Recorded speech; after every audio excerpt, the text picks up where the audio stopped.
And welcome into the Rewind Sports Network on KSLSports.com. As always, presented by Tab Bank. Alex Napolis, Brian Brown standing alongside me.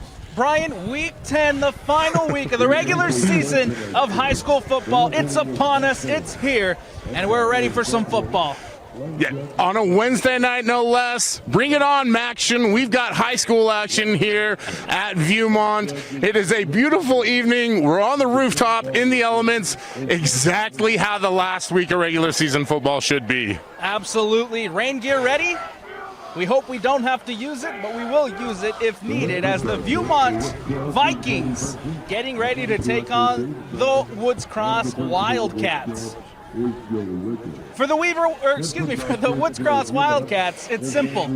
Win, and you guarantee yourself at least the minimum a share of that region title. But you have to wait for Olympus to play their game tomorrow, and you have to wait for Brighton to play their game on Friday to find out if you will be able to share the region or if it's going to be yours outright. Yeah, and this is one of those situations where if you've got an opportunity to take advantage of it, you have to go out and grab it. Those are the kinds of things that coaches love to preach to players pregame. But you add into that mix, Alex, this is a rivalry game. We already heard a chant of "We hate Viewmont" from the opposing side. These are two teams that are not that far from each other in distance, in an area where it is competitive, and this is going to be an epic matchup regardless. You've got one of the best coaches continually in the state, Brody Benson, against Drew Jones, who, for my money, is one of the best program builders you can find. Should be an outstanding game. Let's just hope that the weather holds. For the Viewmont Vikings, they started off their season, but since region play have started, they have yet to find a win in region. Tonight, it's a big one. You mentioned it, rivalry night here at Viewmont. They need this win to help themselves in the RPI. How important would a win tonight be to get your first region win of the year? Well, I think it's important for RPI. I think it's important for team morale, and I think more importantly, it's importantly for getting one in on against your rival. Opening kickoff here by the Wildcats. Returned well by Marcus Steppen, and now we'll have the Woods Cross Wildcats taking the field first. They'll be going to the left of your screen in the all-white, and it's the Vikings in the red and white going to the right. And for those who haven't watched them all year, the Wildcats bringing back a fan favorite, at least on the internet anyways, in the triple option, something that Coach Brody Benson brought with him when he came from Highland. And you're going to see a stellar group of players for the Wildcats, led by quarterback and running back. Well, I know it's Vili Tapatoatai. With the first carry. Gets 2 yards on the gain, and then he'll bring up second down. And Jesse Simmons, I apologize as well, who I think is one of the more underrated athletes in this state, Alex. He's a great runner. He also throws the ball extremely well. Very strong athlete, and you're going to see a heavy dose of both of them tonight. It'll be Jesse Simmons under center. Another handoff.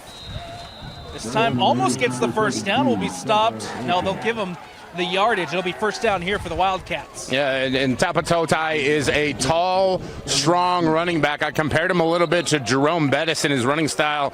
Not super upright. He's not going to explode past anyone, but he is a powerful, powerful runner. He will run you over. He can get to the edge. And he can get outside and get big chunk yardage. Simmons again under center. This time he keeps out to the left and brought down on the quarterback keeper from number 9, Jesse Simmons. You see downfield, shout out to number 52 for Woods Cross, almost 20 yards downfield blocking. That's part of that rivalry flavor that we talked about at the start of the broadcast.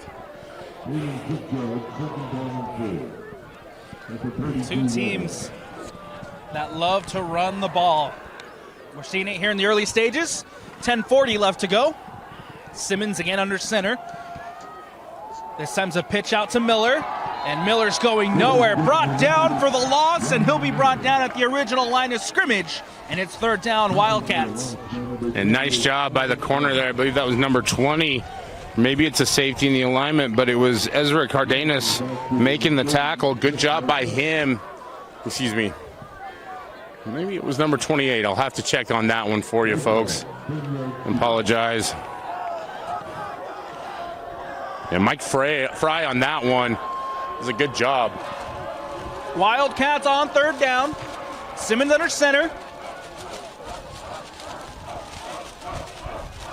Handoff to Tabatoatai. Bounces out to his left. Up the sideline. Escapes. And Viliami Tapatoatai pushed out of bounds. And that's part of this explosive running attack for Woods Cross. He gets 20 yards on what is essentially a fullback dive, but you can see when he gets outside, he is elusive. He's deceptively fast, and he is really hard to bring down. If you're allowing that kind of explosion in the running game, it could be a rough time on this drive. This Viewmont defense has to step up here. Coming into this game, Tapatoatai 1,177 yards, 14 touchdowns on the ground. Here's Simmons on the quarterback keeper. The ball is out. Viewmont says they have it, and they do. Vikings recover the fumble, and it's Viewmont ball. You can see the referees here talk about this one to figure it out. You can see the strong running there by Jesse Simmons, but what a savvy move by the Viking defense to strip the football and get the turnover exactly when they needed to make a big play. Well, the Woods Cross Wildcats were running the ball down efficiently and effectively. Simmons there with the fumble. And that's where Viewmont will get possession here on the 35-yard line. The Vikings now for the first time tonight with 9:37 left to go here in the first quarter. Massive turnover early in this one.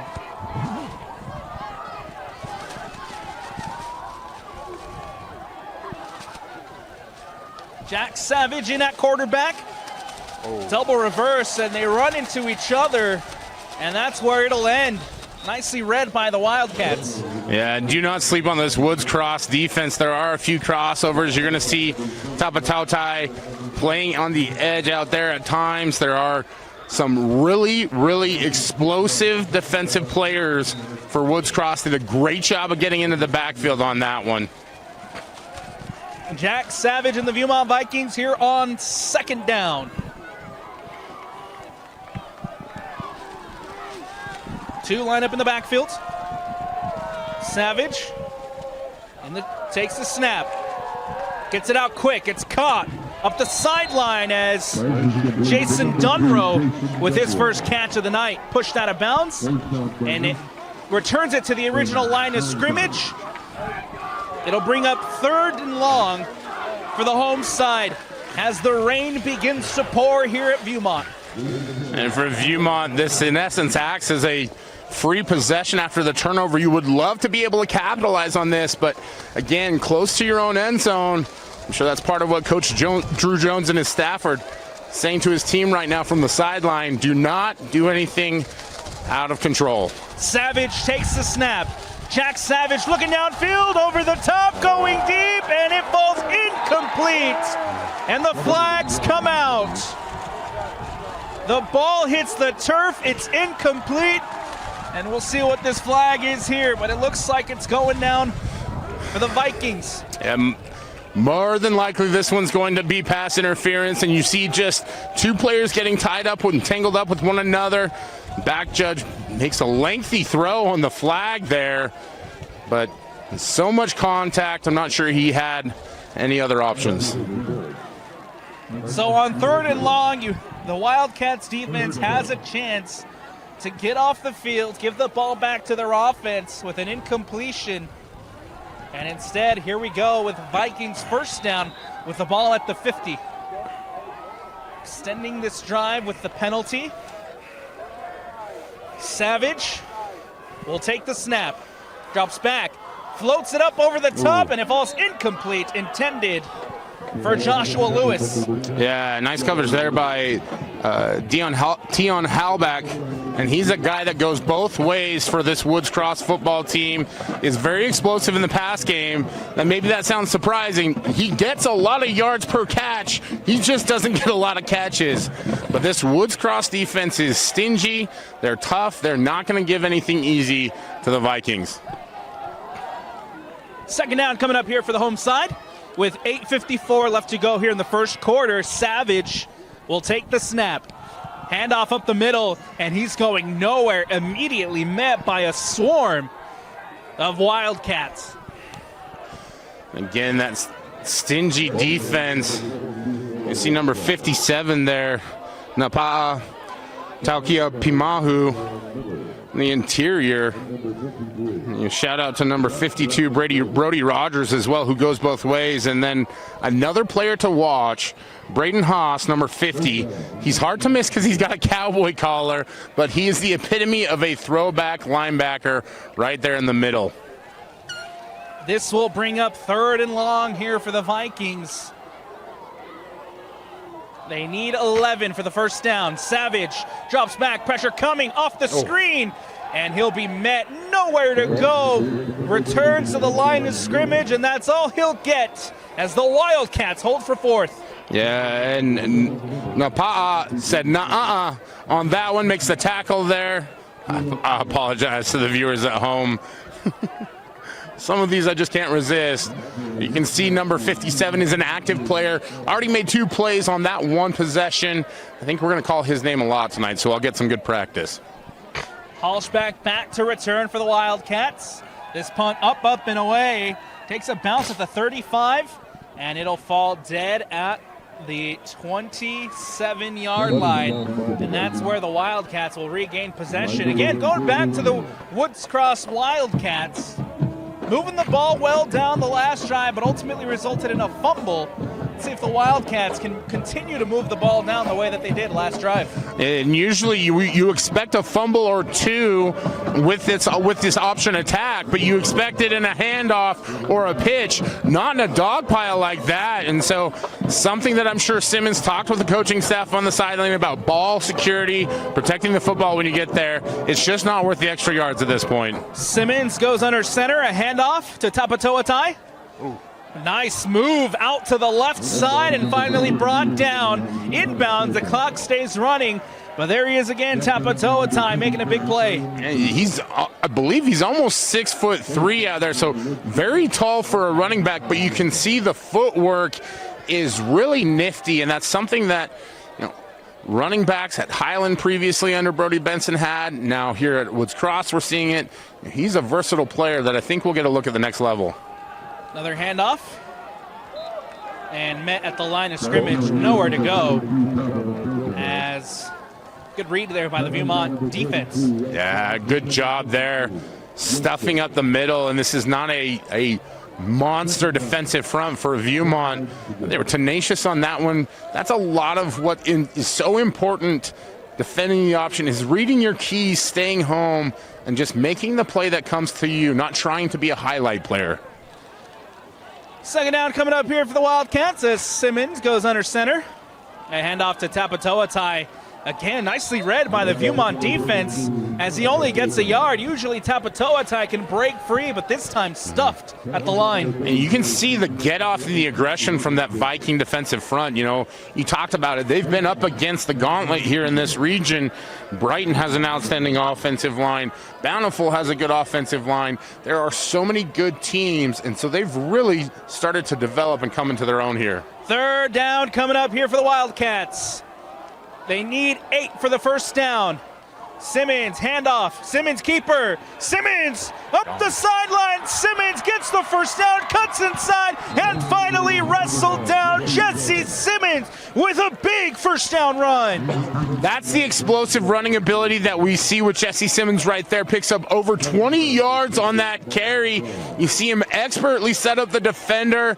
He can't commit because he's so worried about the pitch. Simmons cuts upfield, would have had a touchdown, but got a little indecisive as his blocker almost got in his way, and I think that was about the only thing that could stop Jesse Simmons on that run.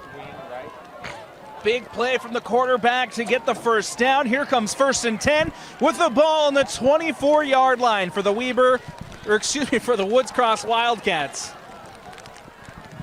Handoff up the middle, going nowhere, maybe a yard on first down. And that's part of the triple option attack, right? You have to continue to give on the dive, even if it's not working. And so we're not going to see that change a whole lot with Woods Cross. Viewmont is focusing on stopping that as priority number one. You could see why early on Tapatauatai was able to get outside and break some big runs. They made some corrections here, and I think they're doing a much better job. Now it's about the rest of the responsibilities. 4:50 left to go in the first quarter. Second down coming up here for the Wildcats. Woods Cross pitches it out.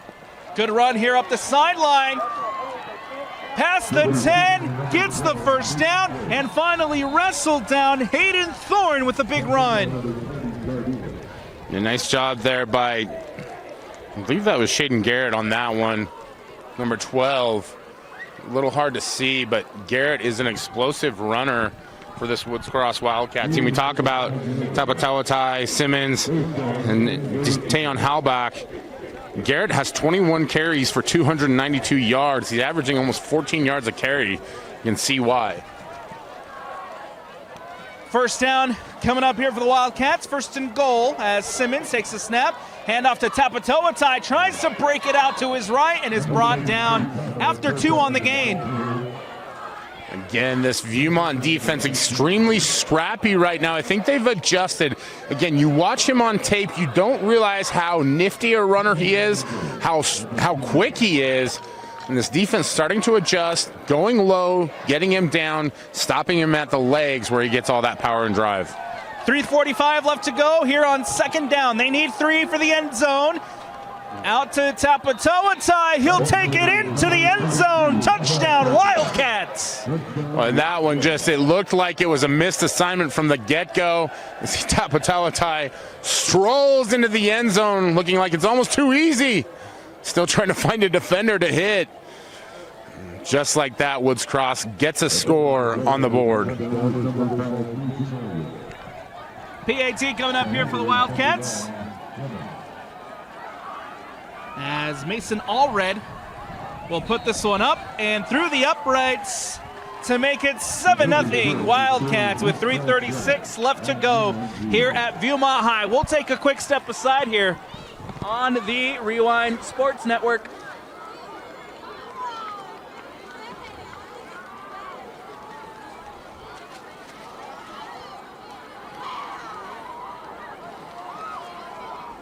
Correction, we'll keep it here.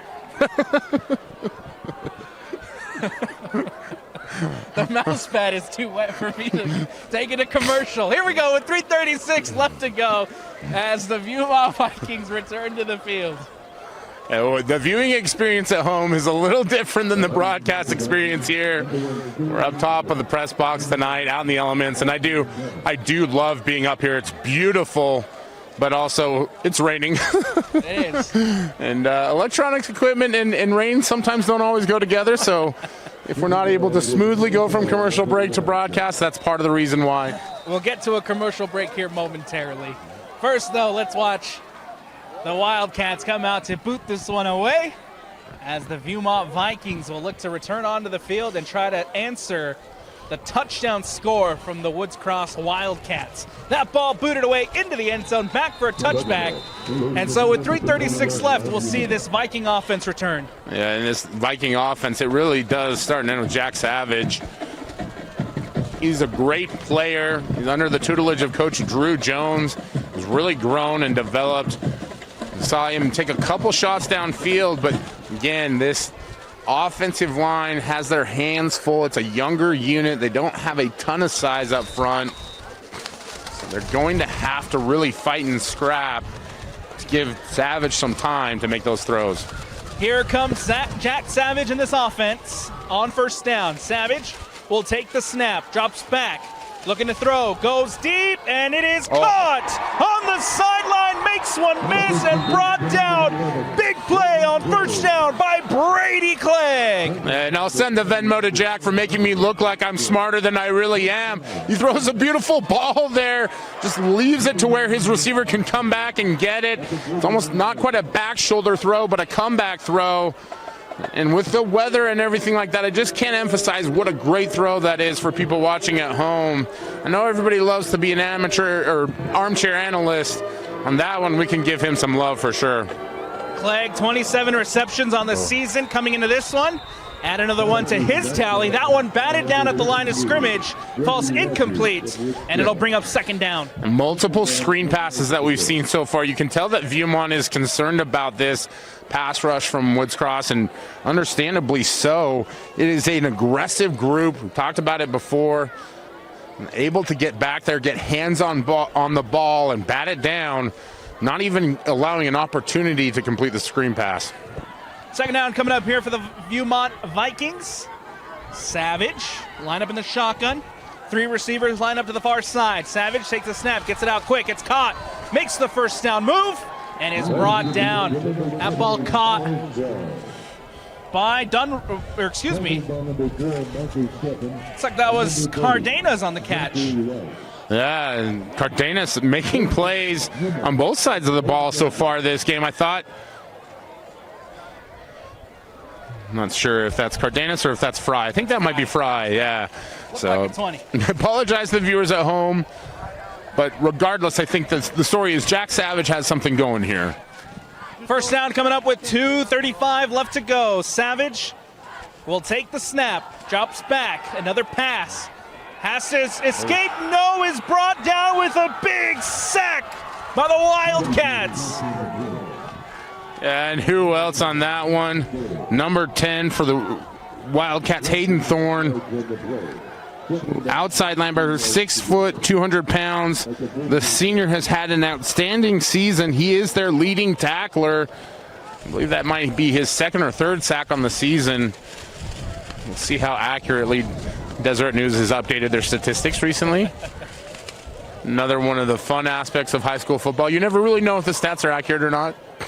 Big play there made by Hayden Thorne for the sack, and now on second and really long, the Vikings get the ball out. It's caught and kept in bounds. Cooper Willoughby with the catch, but the flag's coming out late, Brian. And you can see a little bit of jawing there on the sideline as well. I feel like that flag was a warning as much as anything. This officiating crew is not going to put up with any kind of shenanigans tonight. And it looked like the player was well out of bounds and then thrown down. That's one of those situations where it's just unnecessary. And I understand that every team wants to play aggressively. You have to do it in a smart manner. That's going to give Viewmont, I believe, a first down. First down here for Viewmont after the personal foul called. And for the Vikings, they're going to take it no matter what. But if you're that Woods Cross coaching staff, you had them. You had them, and you're going to stress that on the sideline. You just cannot give them first downs. Big play made by Cooper Willoughby as he makes the catch of the move.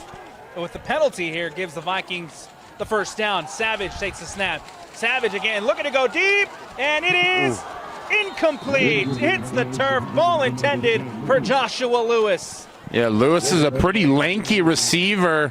You see him trying to go high for that one, just not able to bring it in. You like the call from Coach Jones and his staff, though, trying to be aggressive, especially after a penalty. Maybe catch that Woods Cross defense hanging their heads a little bit. Instead, now they're going to have to deal with 2nd and 10, and I have to believe that they're going to go with some quick game here. 1:28 left to go in the first quarter. Empty backfield here for Savage. 3 receivers line up to the far side, 2 to the near, gets it out to the far, it's caught, and it comes out, but it falls incomplete. They'll say he didn't possess the ball as it hits the turf.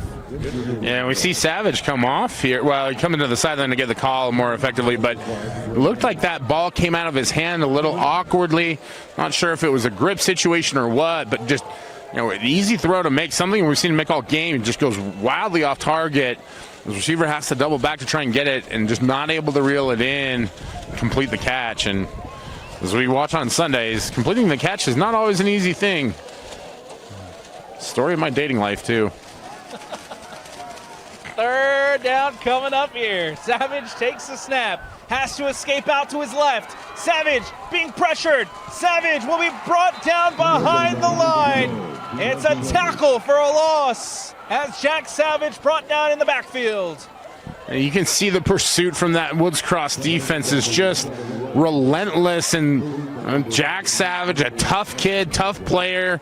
He's not going to give up easily, but dragged down, not able to make a completion on that one, and puts Viewmont in 4th down territory, 4th and long here, well outside of, I think, field goal range, given the weather conditions right now. The wind is whipping pretty heavily.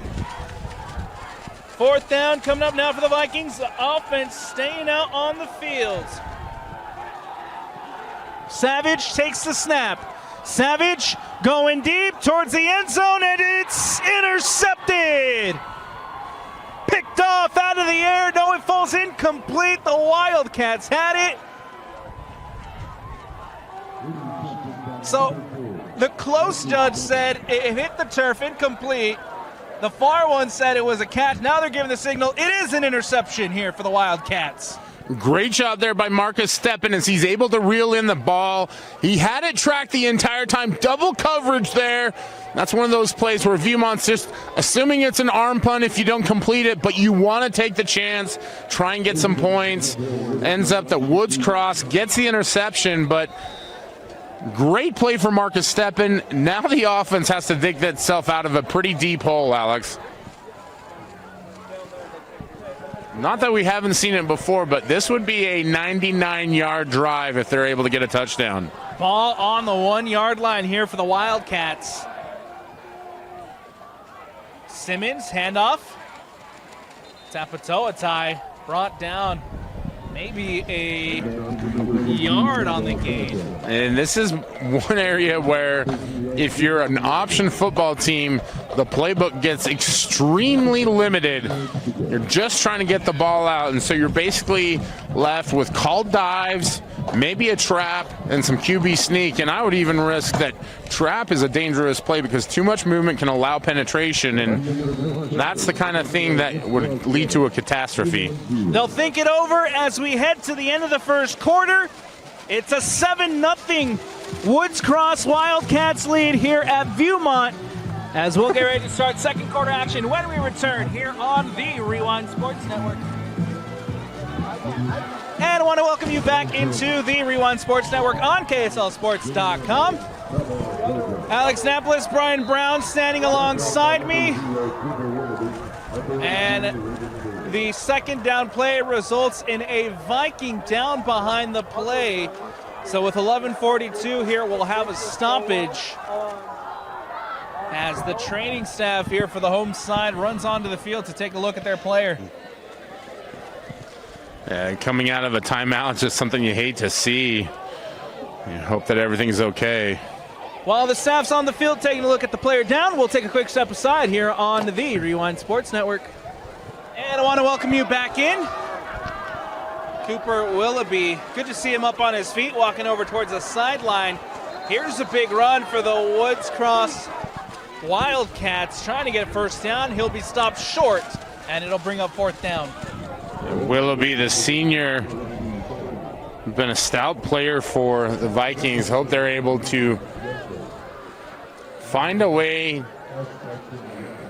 to continue as they're able to get a stop there on 3rd down and force the 4th down. And we look back at that so-called arm punt.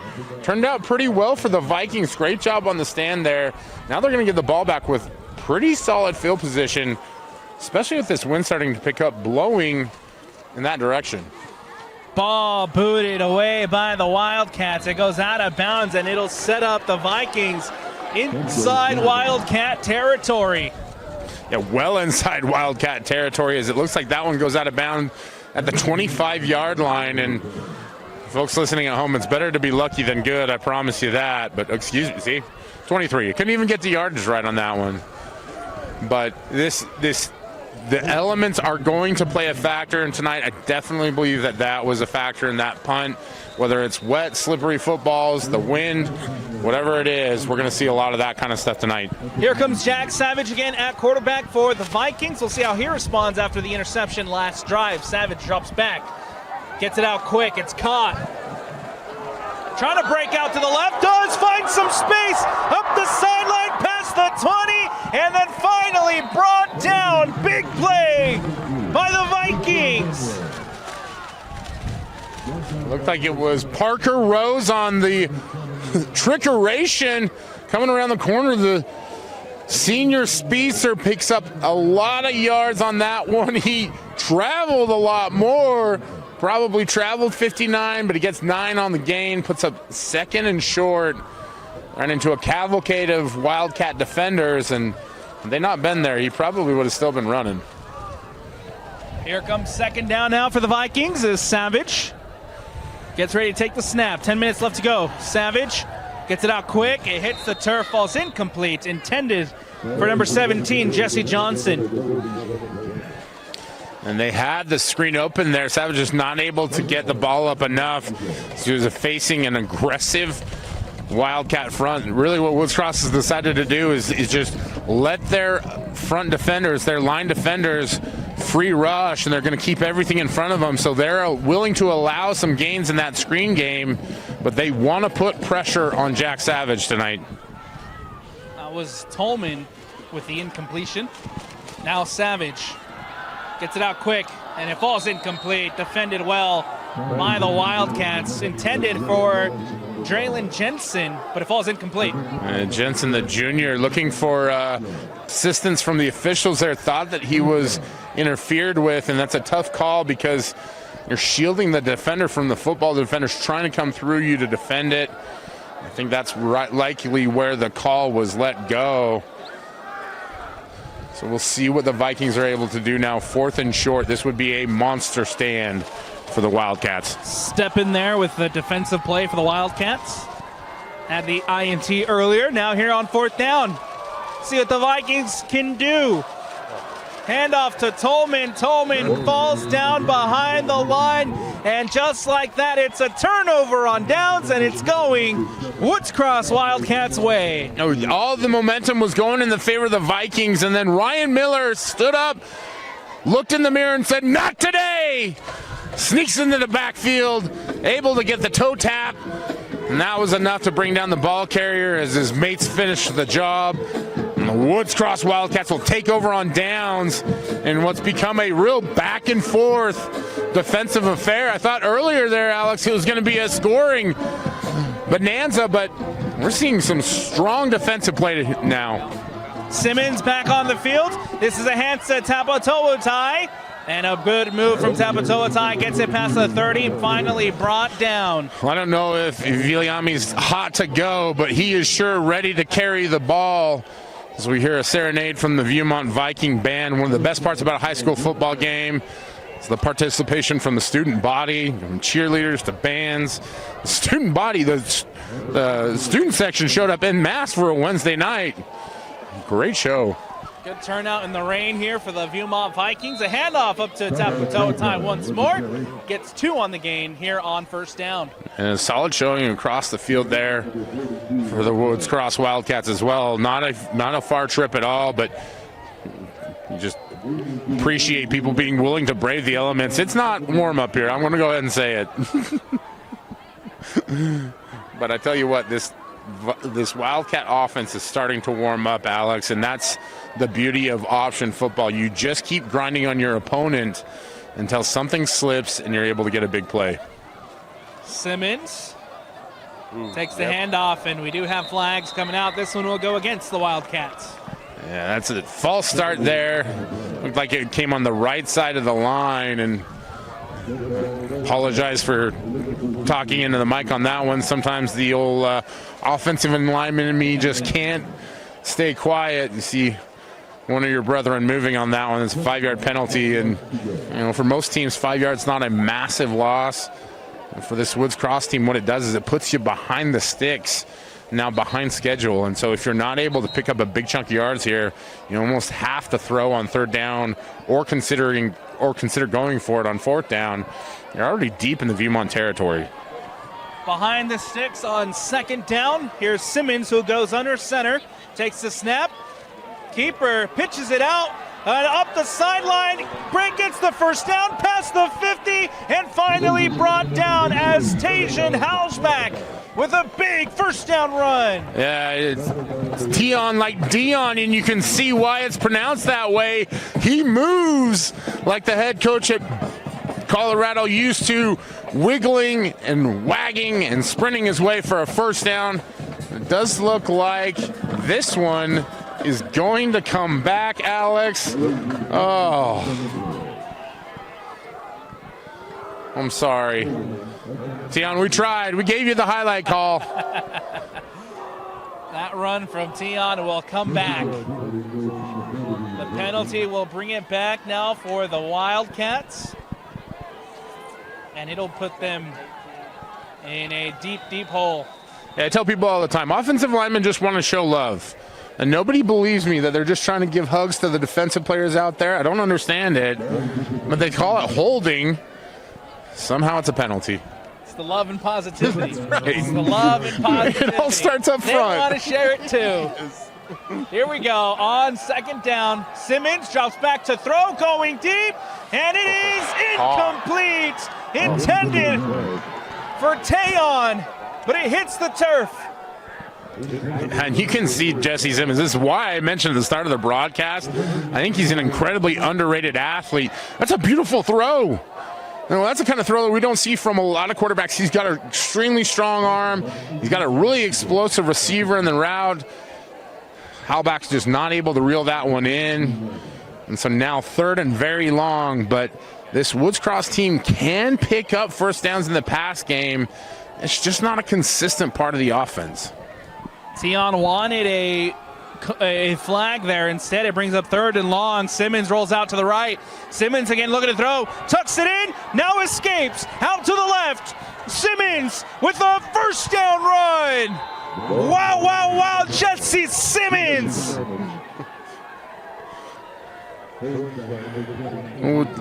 The signal from the officials is that is a first down, and who else but Jesse Simmons putting the team on his back, picking up a monster first down. He can do it with his arm, chose to do it with his legs on that one. That was a huge, huge play for this drive. It was a third and very long for the Wildcats. And Simmons able to, like you mentioned, put the team on his back, picks up a big first down, and prior to we'll have a stoppage as the scoreboard here at Viewmont turned off. And even the scoreboard having a little hard time functioning out here in the weather tonight, and unsurprisingly, so we'll get that all set back up. This is one of those fields where they have added a play clock, but it's a little bit difficult to find in either end zone. So something that we'll have to watch now going forward is there's 10 seconds right now for Woods Cross. That's a handoff. Flags do come out. A big run here on first down for the Wildcats. We'll see what that flag is. I don't know if it's just that I'm starting to notice it more, but some of these flag tosses by the officials, super impressive. The height on that one, I mean, we can see that all the way above the house line there. Maybe they're just listening to me on the broadcast. We got to love up the officials for the job that they do. Appreciate them, but if you're on the Woods Cross side of things, you absolutely hate that because you don't want to see any more penalties against your team. Although on this particular drive, they've been able to overcome it. 6:55 left to go here in the second quarter. Woods Cross is up 7-0. We'll have more flags come out. This one is going to go against the Wildcats. And no, this one's going to go against Viewmont. So that's the old encroachment rule. So a good opportunity for us to talk about the differences between high school rules and college and pro.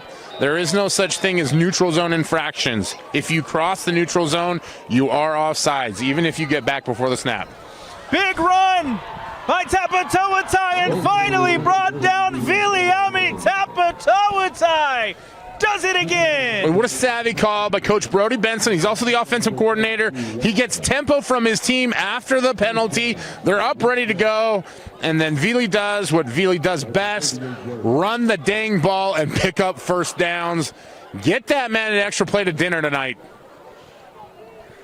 After the big run, first down coming up here for the Wildcats. Simmons will go under center.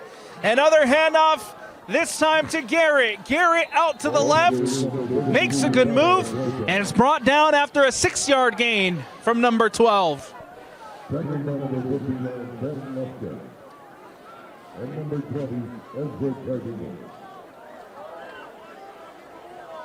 Second down coming up here for the Woods Cross Wildcats.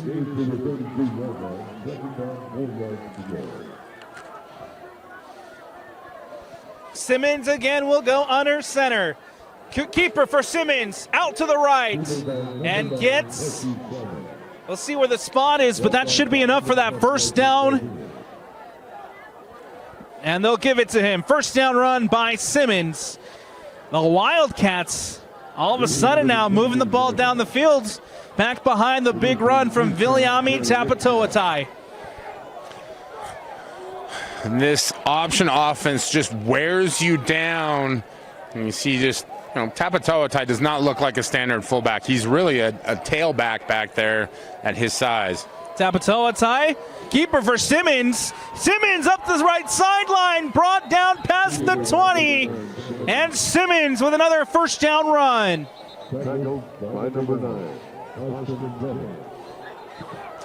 Got a whistle. I'm not sure if there's anything going on. We got an offensive lineman trying to come off the field.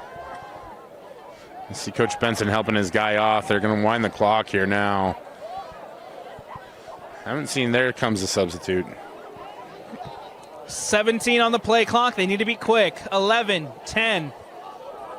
Wildcats trying to beat the play clock with 5, with 4, with 3, with 2. Simmons goes under center. And they got the snap off in time. Prior to, though, might have had a timeout. I believe this is going to be, is it a Woods Cross timeout here? Okay, so we resetting the play clock on that one. And so easy explanation for this one. Called it an injured player.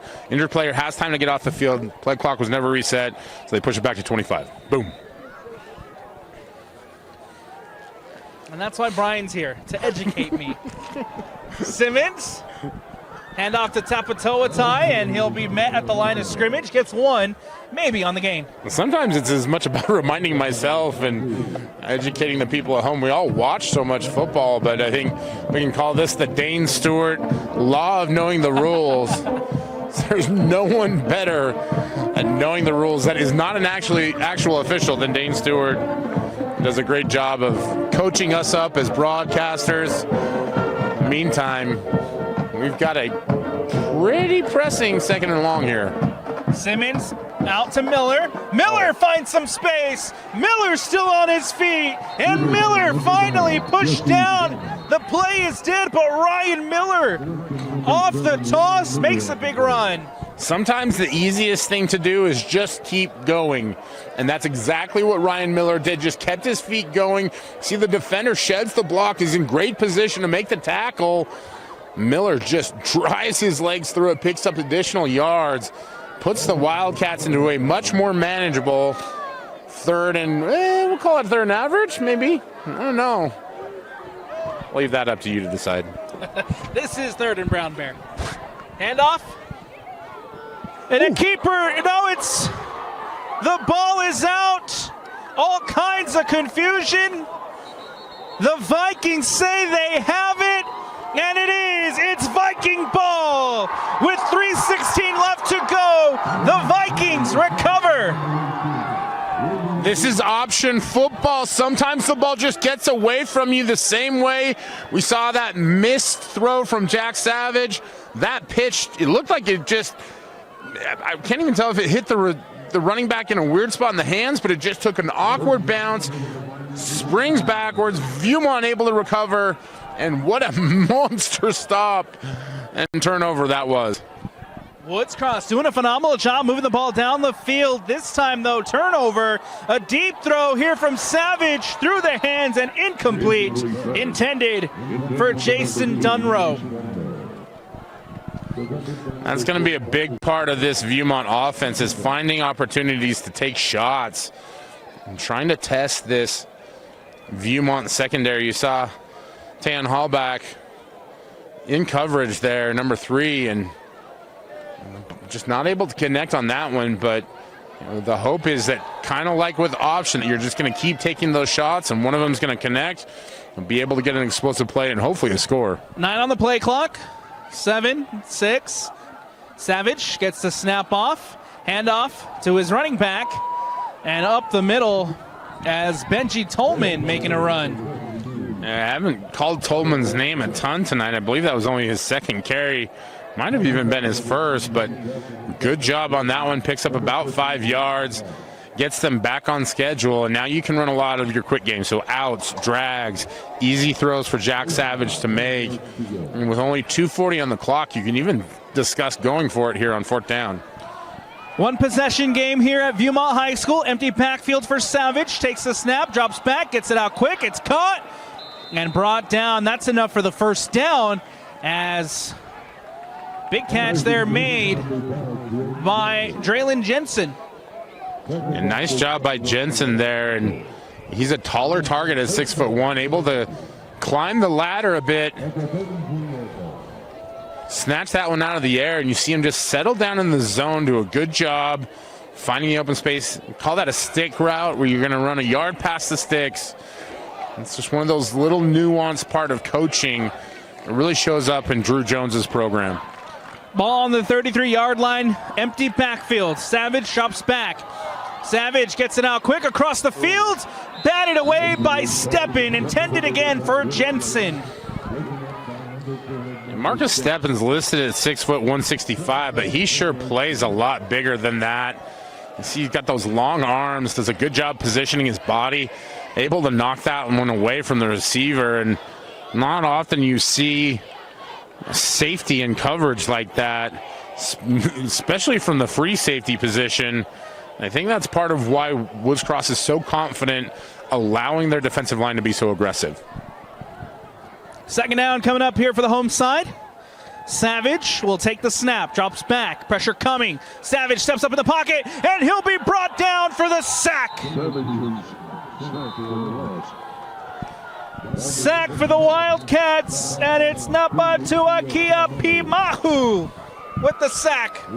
He's been outstanding tonight. He gets the sack there. I believe it's at least the 3rd or 4th time we've called his name. They're going to call a timeout here for Woods Cross because they want to preserve clock and try and get this ball back. Not sure what's going on here. It looks like we've got officials. No, I'm just repositioning. Okay, so having some scoreboard issues, and they're going to try and get that clock reset. So they're going to get on the headset here, holler down to the clock operator. This is actually where it's kind of fun to be up top because we're watching this happen live. There's no booth. It's just all of us up here. I'm sure the coaches get super annoyed by us being up here, but nice to acquiesce to us bringing the coverage of a great football game to a wide audience at home. To your point, we appreciate the hospitality given us tonight by the Viewmont Vikings. Always. Letting us come out and be here for this game. Big game in Region 6. Again, the Woods Cross Wildcats, they have to win. If they win, they guarantee themselves a minimum share of the title, but they have to wait for tomorrow's Bountiful game and Friday's Brighton game to find out if they'll win it or outright or if they will share it. That Brighton Alta game should be a real competitive affair as well, and a lot of players that grow up nearby to one another, and two programs that really are trying to get to the top of the mountain here in 5A. And when you talk about the Bountiful Braves, man, they have come alive, no surprise. Siaki Fekitoa is hands down one of the best, if not the best, running back in the state. I will phrase it this way: he is must watch whenever he plays. Absolutely. Fekitoa and those Red Hawks, the Wildcats, and the Bengals, the Brighton Bengals, they are all sitting right now at 3-1 in region play. See if anyone can find that separation or if we'll have a three-way tie come Friday night. Here on 4th down, the Vikings will punt this one away. Back to return is Tayon. And that ball booted up and away. Takes a bounce near the 40. Continues to roll back. A friendly bounce for the Vikings. And that one will fall at about the 36-yard line. They'll mark it at the 37. I'm sure people at home get sick of me saying this, but if you ever want to round out a foursome, look for a high school punter or kicker because they can always hit a lob shot. That was a beautiful one there. Gets a few bounces and then dies there at the 37-yard line. And now for Woods Cross, 1:36 on the clock. Still enough time. You can run your regular offense. You just have to be efficient with it. Simmons here on 1st down. Takes the snap. Looking to throw. Rolls out to his left. Still looking downfield. Gets it away, and it is caught! Tayon with a big catch, pushed out of bounds. When you need a big play in the throw game, you call on number 3. He averages 17 yards a reception, has over 2 touchdowns on the season. Great job by Jesse Simmons, waiting it out, timing it perfectly, finding his receiver, and accurately completing the pass. Big play on 1st down, big pass downfield. It brings up 1st and 10 with the ball on the 26, now inside Viewmont territory. Simmons again looking to throw, escapes again to his left, looking downfield, and it falls incomplete, intended for Ryan Miller. A little surprised that there are back-to-back passes there from Woods Cross. You've got plenty of time on the clock. There's 1:16 left here. You can still run most of your normal offense. Now 2nd and 10 from the 26-yard line. As the wind picks up a little bit, we'll see how that factors into the play calling. 2nd down here for the Wildcats. We'll say this, Jesse Simmons has got enough arm. Garrett with a run out to the left. Garrett gets an extra push and is brought down past the 1st down marker. It's a 1st down run for Garrett. And this is one of those things where you got to get up and get set. It's a 1st down. The clock will wind as soon as that ball is placed. Quickly, Woods Cross again, up the middle. And we'll see where the spot is. It's just short of the 1st down run. Quickly again, the Wildcats. Here we go. Simmons will go under center. On 2nd down, handoff. Tapatoatai out to the right. Tapatoatai trying to barrel through. Gets the 1st down, but is stopped short of the end zone. That'll stop the clock. Allows Woods Cross the option to either run a play or clock it here. Time running down with 30 seconds left into the end zone, but a flag comes out prior to. We might have a false start here. Not sure if it'll be a false start. It may be a participation as there was a Viewmont player running off the field. Nope, this is going to be a false start. Boy, and if you're Woods Cross, that's an absolute killer of a penalty. Not only does it wipe a score off the board, but it really changes your plan and your approach here.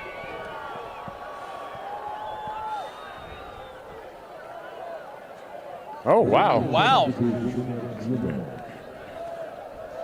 The touchdown, or excuse me, the call goes against the Viewmont Vikings. It is a touchdown for the Wildcats. It's a great run by Jesse Simmons. You see there was a Viewmont player coming off the field late. It's illegal participation. Doesn't matter.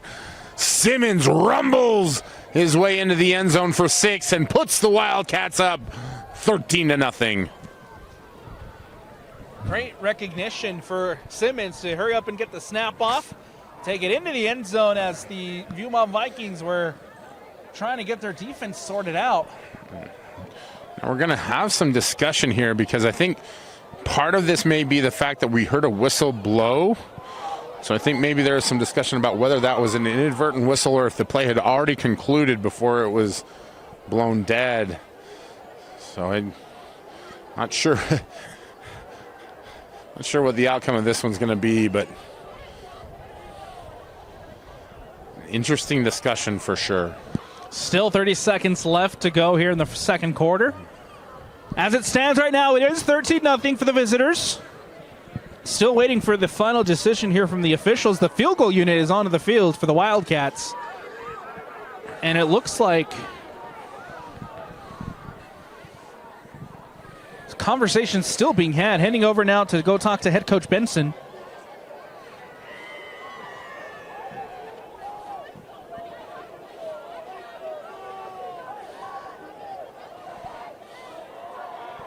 Still conversations being had over on the far sideline.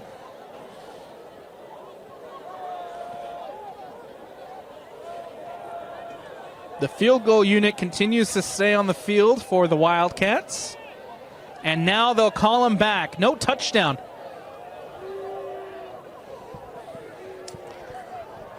Though we will wipe off the touchdown. We'll wait for the official call, but it seems to be that way.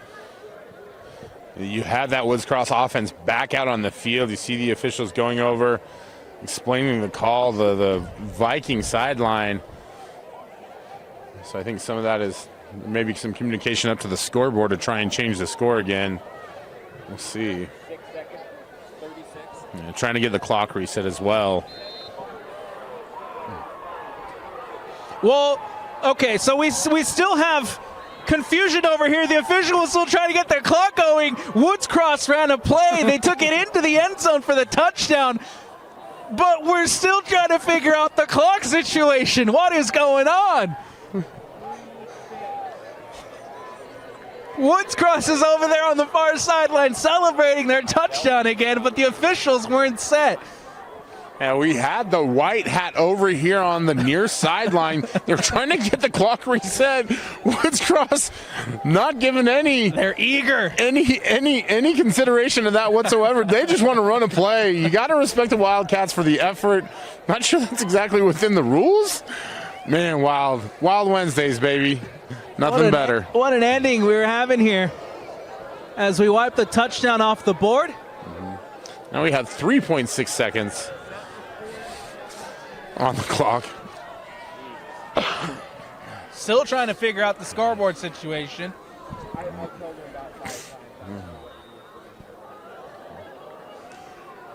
Here we go. Simmons under center. And he'll run it right up the middle for the touchdown, Wildcats. It took a second, but Simmons punches it into the end zone. Well, third time's the charm there for Woods Cross, and even the Wildcat coaching staff is just kind of like, yay. It's been a wild and winding road to get to that touchdown finally, but we got to the conclusion here. Now pending this PAT here for Woods Cross, and oh boy, what a wacky finish. All red out for the PAT. All red. Kick is up. Kick is good. And just like that, with 35 seconds left, the Wildcats lead it 14-0 after the touchdown run from Jesse Simmons. Boy, what a...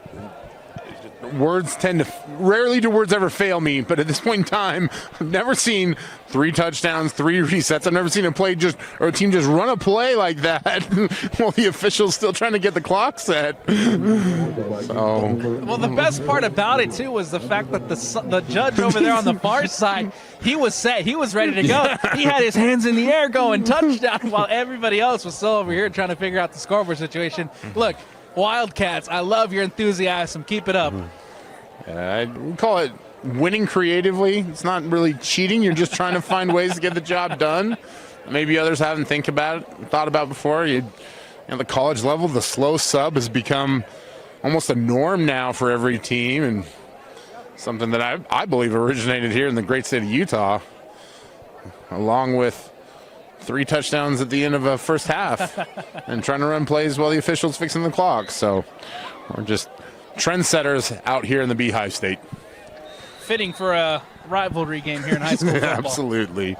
This is part of what I absolutely love about high school football. Is just, you talk about love of the game, and it is so much about that at this level. All red, squib kick bobbled and brought in. And now quickly out, looks like that's Nuttall, who will finally be brought down. And that's where the Vikings will take over with 26 seconds left. Yeah, nifty bit of running there as he's able to pick up some good yards after the bobble and provides Viewmont with a pretty good starting point now. They're going to be at the 33-yard line there. I don't know that it's 26 seconds. All three timeouts? All three timeouts. You know, we've seen Jack Savage throw the ball around. He can sling it, so that's plenty of time. Savage will go empty backfield. Savage quickly out. It's caught. And that's Tolman with the catch, makes the move, and a timeout quickly taken by the Vikings. And that's one of those plays where Woods Cross is content to let him run it, but it was also a punishing hit. You could hear the pads pop all the way up here. Who else but our guy number 50, Braden Haas, he in his cowboy collar.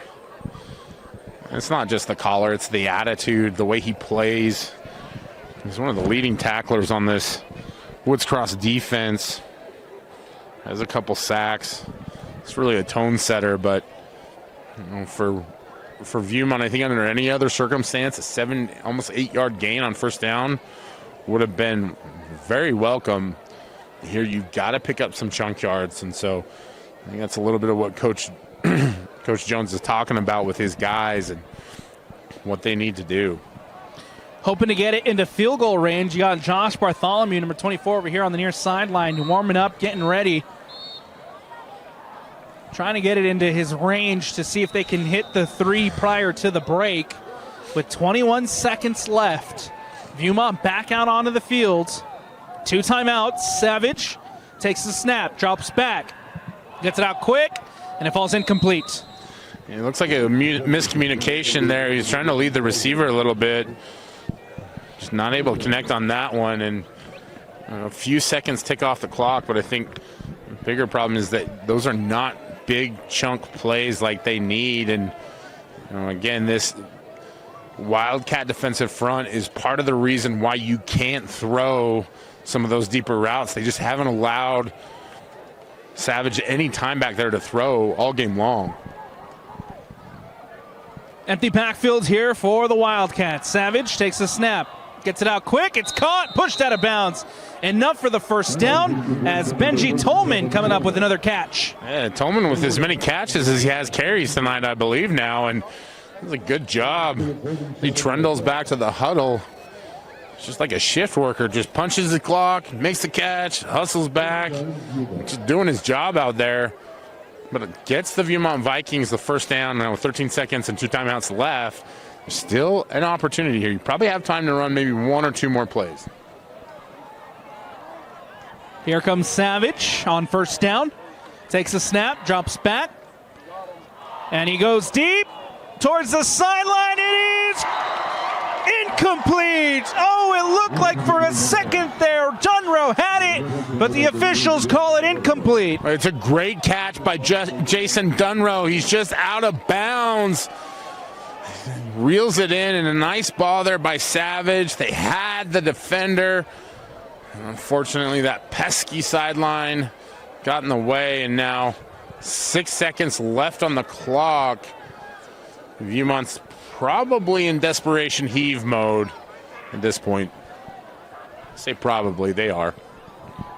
Tolman lined up in the backfield with 6 seconds left. Here's Savage. Savage takes the snap, drops back. Everybody running toward the end zone. Flags come out everywhere. Tolman will go deep. It's caught. Trying to pitch it back. Makes one miss. And he'll fall at the 20 as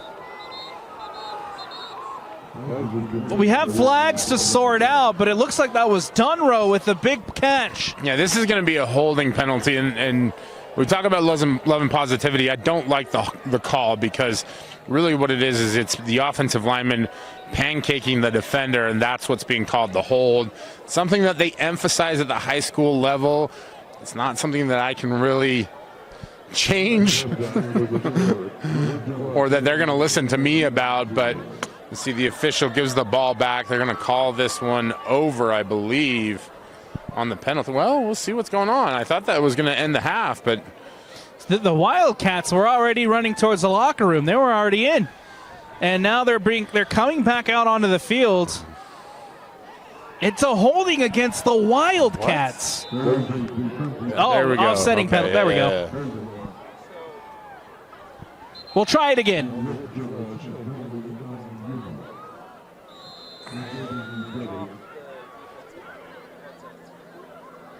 So now Woods Cross has called a timeout, but I don't know how there is time left on the clock. There's a 0 on the scoreboard.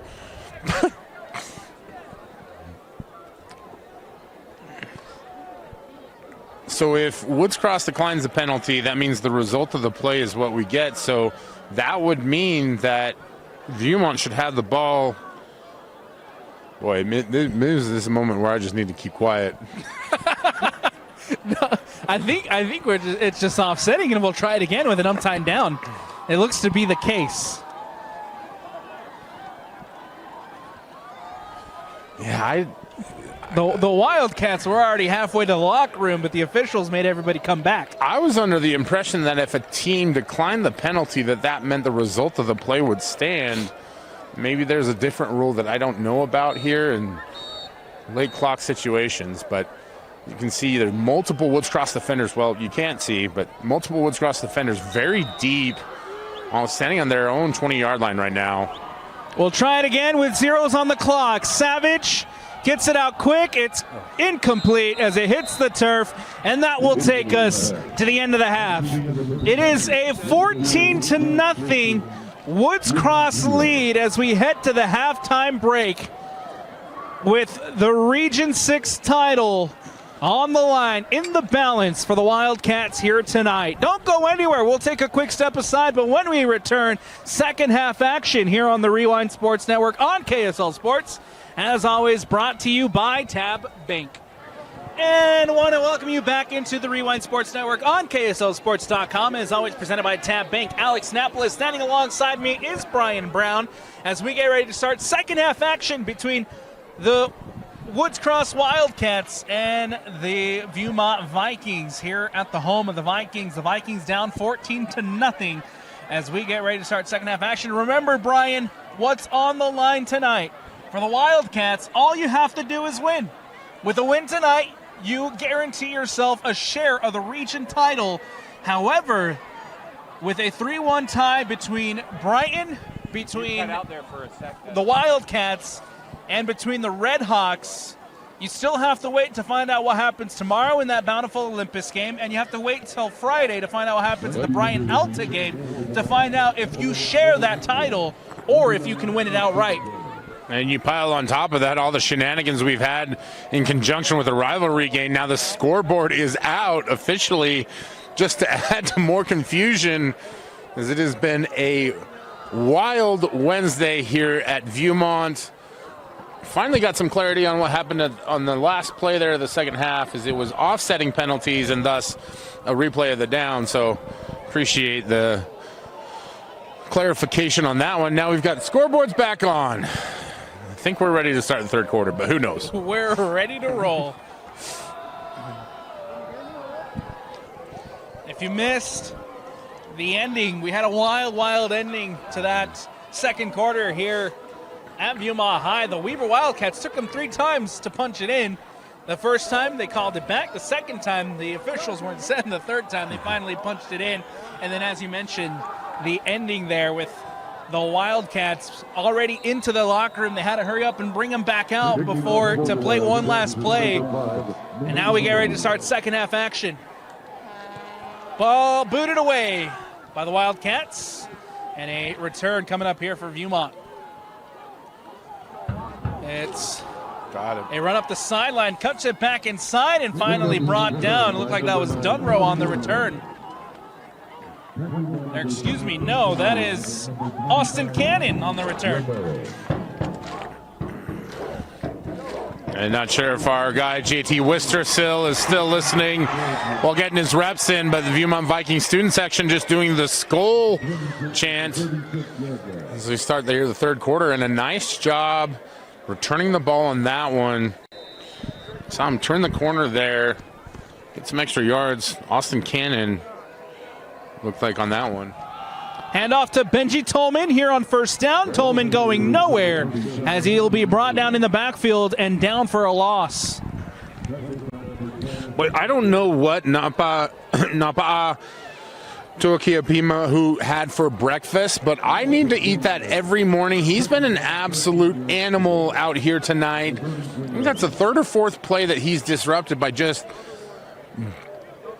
barreling into the backfield. It almost seems like he's been untouched a few times, but he's going through Woods Cross offensive players every time. Empty backfield for Savage. Drops back on second down. Gets back past the original line of scrimmage. And we'll take it for about 4 yards on the game. And this has kind of been Viewmont's thing. They're content with taking those short yardage plays, knowing that third and long is going to be a challenge. But I think that's the beauty of having a quarterback like Jack Savage. He can do enough with his arm. I haven't seen him do a ton with his legs, but he does have that ability. He can do just enough to try and get you that first down. We'll see what they're able to do on this one. Empty backfield on third down. Savage takes the snap, gets it out quick. It's caught, and Dunrow with the catch. A first down snag for the Viewmont Vikings. Oh, prior to, though, we do have some flags.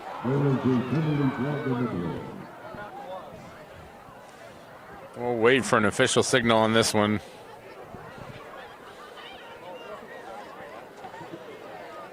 Roughing the passer there against the Woods Cross Wildcats. So you're going to tack on additional yardage after the gain here. And roughing is one of those penalties at the high school level where it's almost a full carte blanche for the official to make that call. That is a really penalizing play there, as they not only get the first down but get the penalty. It's a 25-yard gain. Basically ends up being an explosive play, and now for Viewmont, back into Woods Cross territory, I believe for the first time since the first quarter, if I'm not mistaken.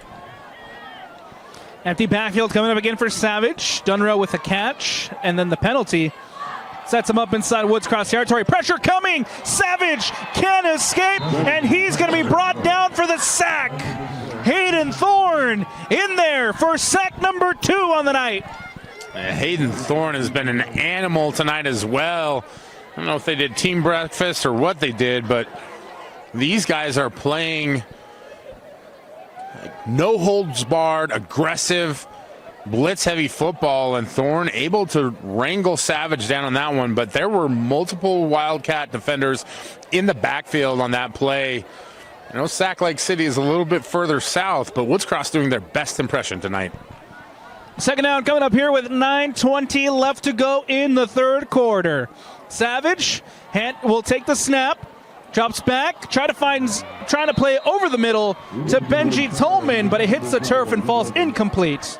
That's a pretty nice ball by Savage. He's trying to lead Tolman out there a little bit. Just a better play by, I think that was Shaden Garrett on that. Maybe Ryan Miller, excuse me. Able to get his hands around the waist of Tolman there and gets just enough drag that he's not able to reel that catch in. Third down and long coming up for the Viewmont Vikings. Yeah, third and very long here. They are a solid 26 yards away from that first down marker. Ball on the 48-yard line. Snap taken by Savage, drops back, gets it out, it's caught. Dunrow makes one miss, and now Dunrow gets the first down and finally wrestled down. How about Jason Dunrow? An amazing grab there by the senior wide receiver. He's playing with that massive elbow brace and comes off the field, and well-deserved break as he breaks open that play against that stingy Wildcat defense and picks up a monster 26-yard first down. Dunrow has had a couple of big catches in this one so far, adds another there to his collection, and it brings up first down for the Vikings back inside Wildcat territory.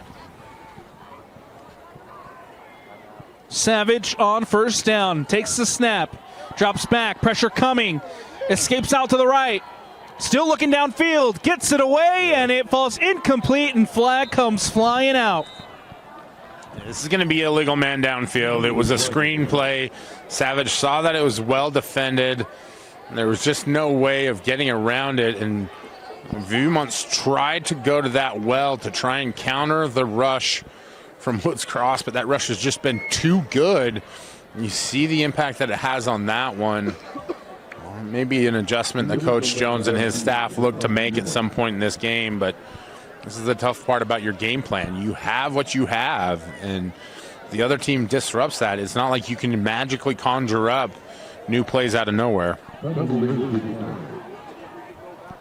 We've called out a couple of the Wildcats on the defensive side of the ball, like Hayden Thorne has a double sack. Steppen, who has the INT, but there's been a lot of standout performances, like you said, Brian, on that defensive side, and that D-line right now is playing very well. Yeah, interesting that the Wildcats declined that penalty too, Alex. Savage, handoff to Tolman, and Tolman going nowhere. Brought down back at the original line of scrimmage, and it'll bring up third down here for the Vikings. A lot of confidence from Coach Brody Benson and his defense on that one, declining the penalty, just trying to force them into downs.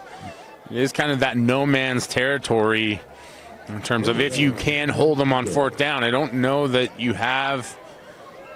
We'll see what the kicker has and able to be, if he's able to connect on a field goal. But right now, the task at hand for Viewmont is picking up a first down. Clock winding down, 7:49 left to go here in the third quarter. Dunrow goes in motion. Savage drops back, gets it out, caught, bobbled, and incomplete into the hands of Draylon Jensen. But it hits the turf, and it brings up fourth down. At rule number one, secure the catch, then make the move. I see Draylon Jensen walks off. He knows exactly what happened. That's one of those plays where you just tap him on the head, let him know that you love him. Play for the next play. It's a tough result, but now fourth down here for Viewmont. We talked about what that decision looked like. They're going to go for it here, Alex. Fourth down play coming up for the home side. The Viewmont Vikings trying to extend this drive with the first down. They need 10. Drops back. Gets it out towards the end zone, and it's almost intercepted. Falls to the turf, incomplete, and it's a turnover on downs. The ball will go back to the Wildcats. Well, it was a nice action out of the backfield. You see the wheel route, and the defender just sitting on it at the right moment. Tries to step in front of it, and it bounces off his chest. And I know that he's disappointed in not getting the interception, but realistically, that plays in the favor of the Woods Cross Wildcats because they will take over at the 22-yard line, excuse me. Whereas if the interception had been able to be completed, it would have been inside the 10. Here comes the Wildcats back on offense. Simmons under center, sends a receiver in motion. Toss out to Garrett. Garrett up the left side. Garrett makes two miss, and finally Garrett brought down after a 2-yard gain on first down. Yeah, great job by that Viewmont defense in pursuit. They were able to limit any major gain. Sometimes those toss sweeps can catch teams off guard. You got trips to the far side of the field. It gives you really great blocking angles on that, and man, great pursuit. Only a couple yard gain on that. Here comes second down for the Wildcats. Simmons under center. Handoff. Tapatoatai with a big run. Let's see where that spot is. Should be enough for the first down. And I think you're right, Alex. This is going to be, if it's not a first down, it'll be very close. And you see the clock winds, chains move, and we're off and running. And I don't know what Vili Tapatoatai's nickname is, but you could call him the chain mover. I think we can do better than that, but we'll come up with something. Here comes first down. A pitch out, and it hits the turf. Garrett has to fall on it to avoid danger, and it will remain with the Wildcats. Yeah, Simmons trying to almost manipulate the defender into making a decision there. They do a good job of slow playing it. He tries to pitch it, and his back's just not in a great position to reel it in. Luckily, the ball bounces back to him. He's able to recover, but that was a dangerous play. Would have been a monster turnover with scoop and score potential. Viewmont may have been able to advance it. And We talked about it ad nauseum on the broadcast tonight. That is part of option football. And off to Tapatoatai, stiff arm, past the 40 and wrangled down. Tapatoatai stopped short of the first down gain, but it brings up 3rd down and 1 here for the Wildcats. Really what it does is it just gives you a chance here, and I think we've got a player down on the sideline. After the play, there is a Viking down on the sideline as the training staff heads over to take a look at him. We do have a stoppage in play, and so we'll take it with them here on the Rewind Sports Network. 14-0 with 5:36 left to go. More on the other side. Good to see Raiden David back up on his feet as the training staff here on the near sideline continue to take a look at the Viewmont defender. 3rd and 1 coming up here for the visiting side with 5:27 left to go. Simmons will go under center.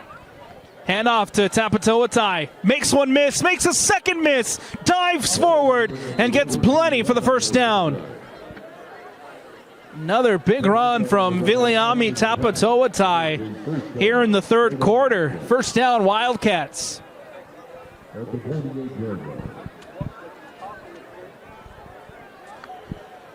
And you see those chains move again, and that's just, you start getting a little desperate if you're Viewmont.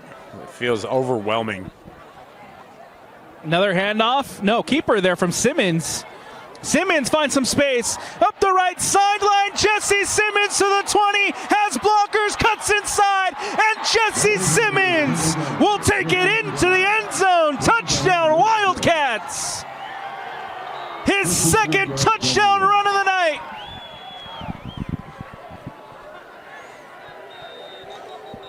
There's just no good options when it comes to this Wildcat rushing attack, and you see Jesse Simmons exhibiting the kind of athleticism that makes him one of the most athletic quarterbacks in the state. What an explosive run. You see the cutback at the end. He's able to wriggle his way into the end zone and finish that one. Had one earlier where he couldn't quite get in, Alex. You could tell he wanted to finish that one strong, and what an incredible play from the senior signal caller. Behind the play, Gabe Draper, defender for the Viewmont Vikings, down. Training staff onto the field. They'll walk him over to the sideline now as we get ready for the PAT. Jesse Simmons with his 2nd touchdown of the night. A big run for the Wildcats. Here we got some trickeration as it looks like they will go for potentially dose. Simmons out there, takes the snap. They do. Handoff. Cuts, gets the corner, takes it in for the 2-point conversion. Tapatoatai with the 2 points. He is just so good, and you see, we used to call it water bucket when I was in high school, but you see that unique special teams formation where the bulk of the line is to the far side of the field. You just bring Tapatoatai in motion. And some nice little pitch action from Jesse Simmons, and Viliami scampers into the end zone for 2. 22-0. Wildcats now lead it over the Viewmont Vikings. A 22-point lead again as the Wildcats trying to guarantee themselves a minimum share of that region trophy. Still have to wait for results in Region 6. But tonight, the Wildcats taking care of business so far. 22-0. Jesse Simmons with his 2nd touchdown run of the night. Tapatoatai added the first one, and that's where we're at with 4:43 left to go in the 3rd quarter. Ball booted away by Allred. And this one will be returned from the Vikings as Cannon again. He's a dangerous return man. It's the 2nd time we've seen number 9, Austin Cannon, and doing a good job there with another return. Yeah, he's just a junior. He's listed as the quarterback on the roster, but you can see he is a really explosive runner. Not powerful, but speedy, great vision. You can see if he hadn't, his blocker would have held on for another second, probably could have cut off of that block and gotten additional yards. He's done a magnificent job all night long of getting Viewmont good field position. I think it's allowed Jack Savage to have a little more leeway in some of his passes, and they have had a hard time protecting him at times. Savage here on first down. Hand off to Tolman. Tolman again going nowhere as he's brought down at the line of scrimmage, and that's been a consistent factor. Tolman has just not been able to get going tonight. They can't escape the big body of Brody Rogers on that one. His number 52 drags him down, but that's really been the story of this entire battle between the Viewmont offense and the Wildcat defense. Is that defensive line has been relentless in pursuing in the backfield, and when you're getting that kind of knockback, it's just hard to get any movement in the running game. Savage here will drop back, gets it out to Lewis, and it falls incomplete, intended there for Joshua Lewis. And Lewis a couple times been targeted tonight, still waiting for that first catch. Yeah, and he's a big target, 6'2", 150. Still growing into that body a little bit, but just not able to secure the catch. I think they have real high hopes for what his potential can be, and this is part of his development process. Just a junior there for Lewis. Savage will take the snap, drops back, gets it out quick over the middle, caught by Tolman. Tolman now trying to get involved in the passing game, and Tolman with a big first down run. It is a great pickup there, and you see catches the ball out of the backfield, and then he makes some real shifty moves. He's a fun running back to watch. He just hasn't had a lot of lanes up front. And see, when you get him in space, Benji Tolman can be a really explosive player. What are we going to get now? Penalty.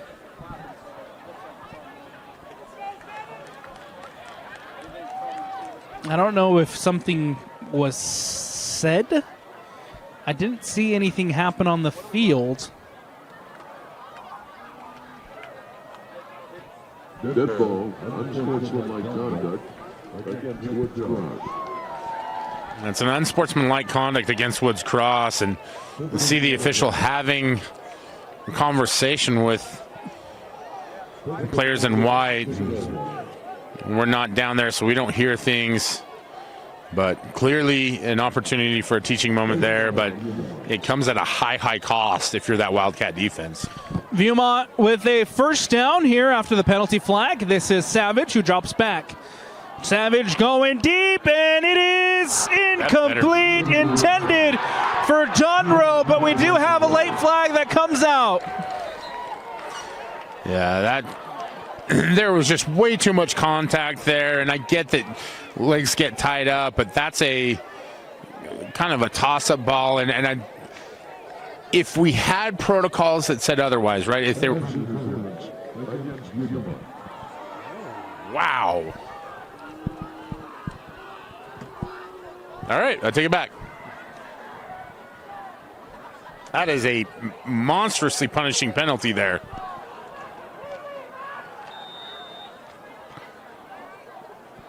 As far as flags went and go, pretty clean first quarter. Second quarter, it picked up a little bit. Now here in the third, there's been a lot of movement with these penalty flags. Viewmont got an unsportsmanlike, moved up, and now with this penalty, they move back even further. Savage in a hole. Hands it off to Tolman. And again, Tolman going nowhere. Pushes himself back to the line of scrimmage, but ultimately just a wall of Wildcats there to bring him down. The effort from Benji Tolman has been so impressive tonight. And then you see him just continue to fight and drive and just scratch for every yard he can. And the fans on the other side cheering, but man, that's an impressive effort from Benji Tolman. I'm not trying to knock the offensive line here for Viewmont. He just hasn't had space, but he has never stopped fighting. Savage here on second down. Gets it out. It is incomplete. Again intended for Joshua Lewis as he hits the turf, falls incomplete. And with 2:36 left to go, a 3rd down and 24 coming up for the home side. It's just a timing route, and Savage not able to hit Lewis as he's coming out of his break, and signals as much, kind of taps his chest like the good old my bad. So they'll try and pick something up. Now, they have picked up a 3rd and 26 earlier tonight. So I don't know if I would bet on that happening again, but here comes Savage, gets it out, and it's intended for Dunrow, and it hits Dunrow, falls incomplete, and it will bring up 4th down. And you see it bounces off of Dunrow's chest, and he's got that monster elbow brace. It's really impressive he's even out there in the first place. I don't know how he made the grab earlier. He's not able to reel that one in. You can see the frustration as he trots off the field, and I think that frustration is starting to set in a little bit for this Viewmont offense. You mentioned it earlier. They had a 26-yard pass to Dunrow earlier that got them a big 1st down. This one, the punt, can't be handled by the punter, and he'll be wrestled down at the 2-yard line, and that's where the Wildcats will take over. Mishandle on the punt. And the Wildcats set up with phenomenal field position. Just so much momentum there for Viewmont, and then it all just falls apart in 2 plays in essence, and you just hate to see that kind of stuff happen. For Woods Cross, you're going to take advantage of it as best you can. They're up 22-0 here. You want to get a quick score. So they blew it dead at the 9, and that's where we'll start here for the Wildcats. Simmons, handoff to Tapatoatai, and he'll be stopped short of the end zone. I actually believe that was Liam Benson on the carry as they've switched up some of the running backs there. Benson, the senior. Benson again lined up in the backfield. Simmons will go under center. Handoff again to Benson. Out to the left, finds the hole, and rumbles into the end zone. Touchdown, Woods Cross. Liam Benson takes the handoff and drives his way into the end zone for his first touchdown of the season. Fortuitous play leads to a big score for the Woods Cross Wildcats. Here comes Mason Allred out for the PAT, trying to extend this Wildcats lead. Allred, the kick is up, the kick is good. And just like that, with 1:52 left to go, Wildcats lead it 29-0 here at Viewmont. We'll take a quick step aside on the Rewind Sports Network. 29-0, Liam Benson's touchdown run to extend this Wildcat lead. 29-0 here at Viewmont High. Alex Napolis with you. Alongside me is Brian Brown. As we have 1:52 left to go here in the 3rd quarter. A punt that was mishandled by the Viewmont Vikings, and now the Vikings with a big return again. Another dangerous return we see there from Cannon. That's where Viewmont will set up this drive. He's really put on a show tonight, and we'll see how things go for Viewmont in terms of RPI and making the playoffs. You have to wonder if maybe they don't try to get him involved a little bit more on offense. The way he's returned the ball tonight has been awesome. And now here on 1st down, it's the Viewmont Vikings. Savage will take the snap, drops back. Looking to go deep, and it is incomplete. Ball intended there for Clegg as it hits the turf. That was a great job there. I think that was Hayden Thorne in coverage. We've talked about him a lot tonight in pressuring the quarterback. That time it was on the pass defense where he was excelling, and This Woods Cross defense is not taking anything for granted right now. They're playing every bit as hard as they were the first snap. Second down, ball out quick, it's caught, and now makes a move to the first down. And that Viewmont able to move the sticks. It looks like that was Cole Ingram with the catch.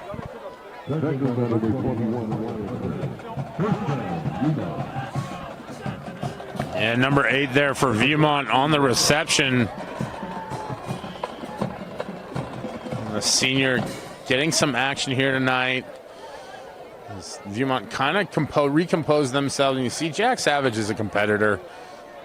He wants to get points on that board, and if you could even get a score maybe before the end of the third quarter, that changes the scope of this game. Savage drops back over the middle, caught, makes one miss, and now here comes Ingram again after back-to-back catches for Cole Ingram. Brought down another first down for the Viewmont Vikings. You can see fatigue starting to set in a little bit for the Woods Cross Wildcats. Again, that defense has been out there a lot tonight, and that's part of why you normally play triple option, is because you want to protect your defense, you want to possess the football, but they've been so aggressive in pursuing the quarterback. You see the fatigue starting to set in a little bit. We'll see what Viewmont can do here. 34 seconds left to go in the third quarter. Time running down. It is a first down for the Vikings as Savage takes a snap. Looking to float one towards the end zone, and it falls incomplete. Intended. Oh, see if we can get a number on that. But it falls incomplete. It might have been Ingram again. Yeah, I believe it was number 5, Mason Allred, on the coverage there. Nice job. Ball just a little bit outside the reach of the receiver on that one. Ball intended again for Cole Ingram. Going to him 3 times in a row. See if that trend continues on second down. Here comes Savage. Takes a snap. Drops back. Towards the end zone, and it falls incomplete. Ball intended for Dunrow as Dunrow hits the turf. And he had Parker Rose, open to the outside, but the ball was already away.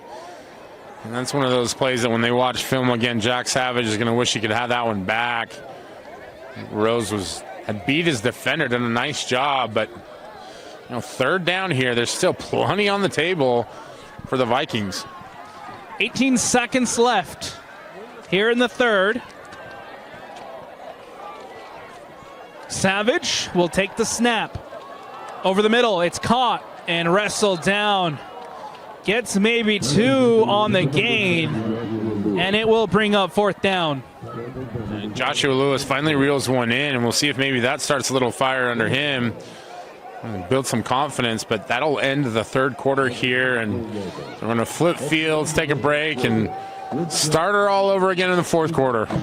Fourth quarter action coming up on the other side. The Vikings are down 29-0 over the Woods Cross Wildcats. Don't go anywhere. Fourth quarter action when we return here on the Rewind Sports Network.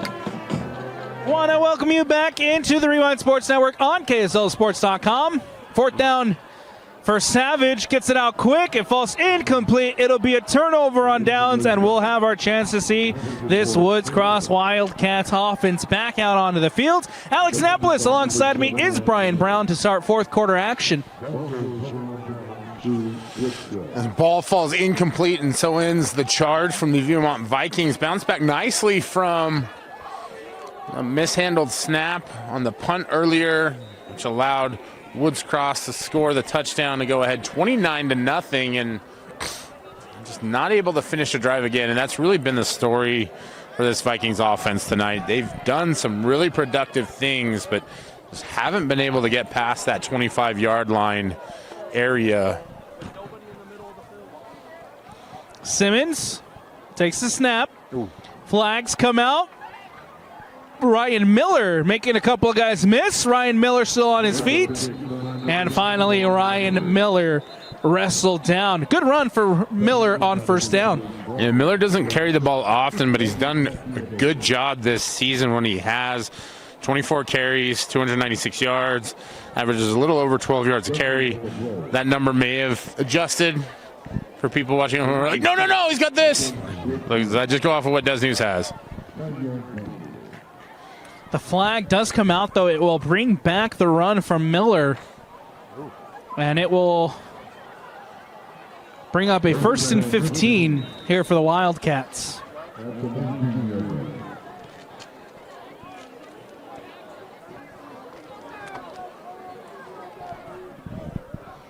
Simmons pitches it out. And a good run up the sideline, trying to get to that first down marker, pushed out of bounds.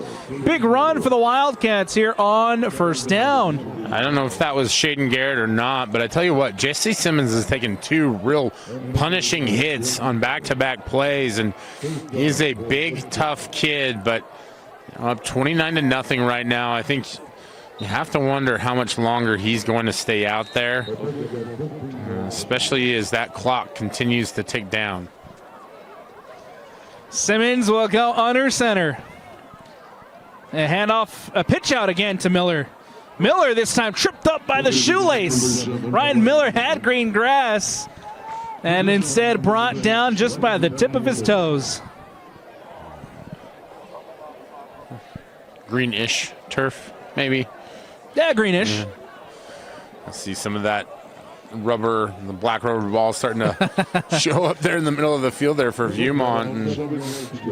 And I think so we talk a little bit too much about the turf. I think the real story has been that's how Viewmont's hung in this game is just toast saving tackles. A run up the middle going nowhere, stopped after maybe a yard on the gain. Looks like that was Viliami once more with the run. You can see a little bit of jawing going on there, and it's been a battle between a fullback and that defensive front for Viewmont all game long. And right now, Woods Cross has been getting the better of it, but 10 minutes left to go here in the fourth quarter. Handoff again to Tapatoatai, who finds some space past the 40, past the 20, and finally wrestled down Viliami Tapatoatai. Phenomenal run. there is just no stopping him. He's like a bus out there the way he just rumbles down the field. I'm going to date myself with a movie reference to the movie Speed, but he never goes under 50 miles per hour when he's in the open field, and picks up a monster first down and a huge gain for Woods Cross. Tapatoatai with a big run. Simmons will keep on first. Simmons finds some space, cuts it up the middle, and see if that's enough for the first down. We'll see where they spot him. And a 9-yard run from Simmons will bring up second down. Bit of an unusual induction here, but we have a new member of the Pancake Platoon, number 7, Ryan Miller. Getting a pancake at the end there. Welcome aboard, Private. Not often we get a running back in that one, but absolutely. That was a great block. Here comes second down, another keeper for Simmons. Simmons powering through, that's Tapatoatai, who punches it into the end zone. Touchdown, Woods Cross. He and his Wildcats just never go under 50 miles an hour. Viliami Tapatoatai rumbles into the end zone and puts the exclamation point on what has been an incredible rushing attack tonight for this Woods Cross football team.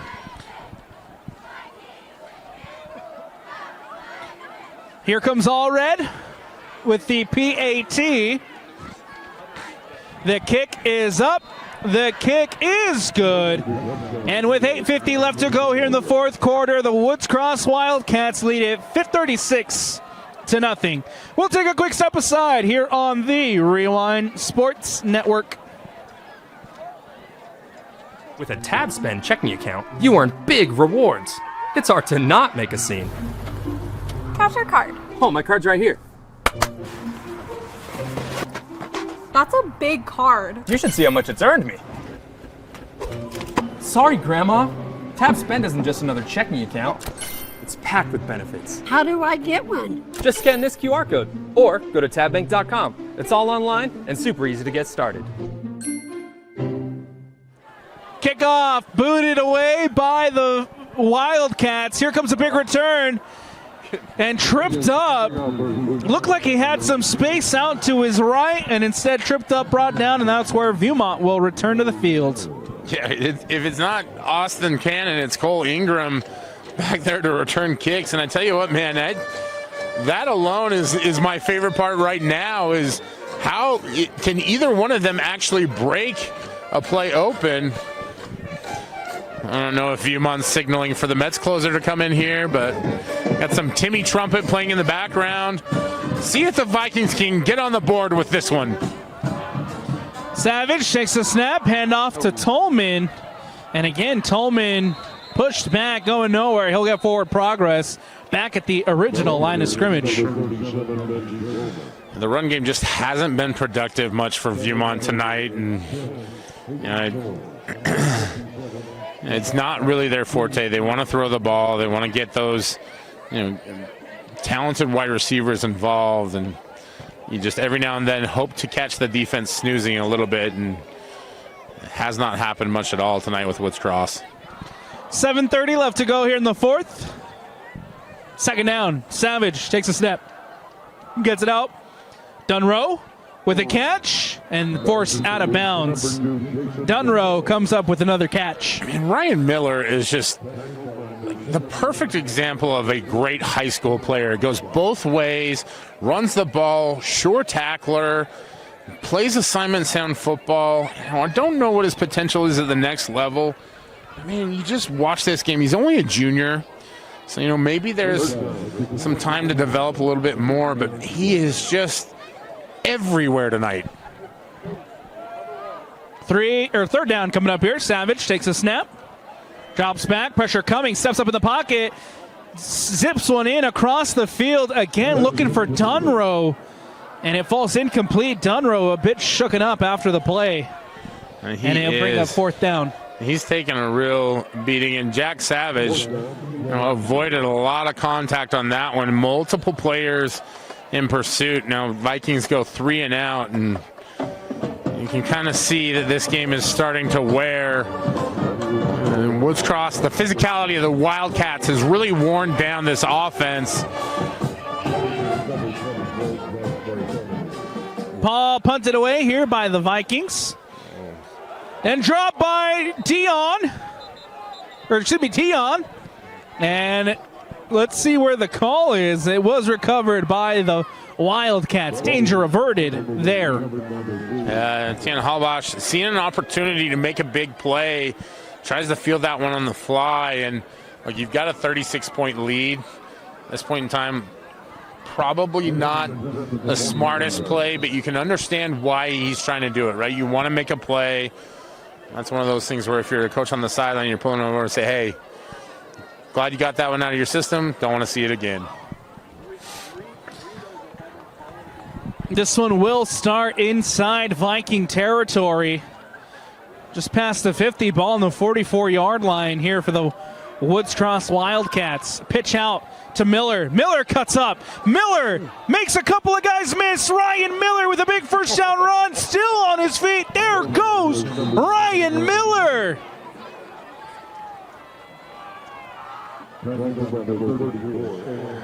I just can't help but chuckle to myself. That run was poetry in motion and the ballet of physicality. And you see Ryan Miller churning those legs and picking up additional yards, breaking tacklers. There is no quit in that young man. Pointed out earlier, he's gone both ways tonight. He seems like he's the Energizer Bunny. He fell on the battery properly tonight, Alex. He's got plenty of energy. 5:36 left to go. Handoff up the middle. And it looks like Liam Benson there with the run. Almost gets enough for the first down.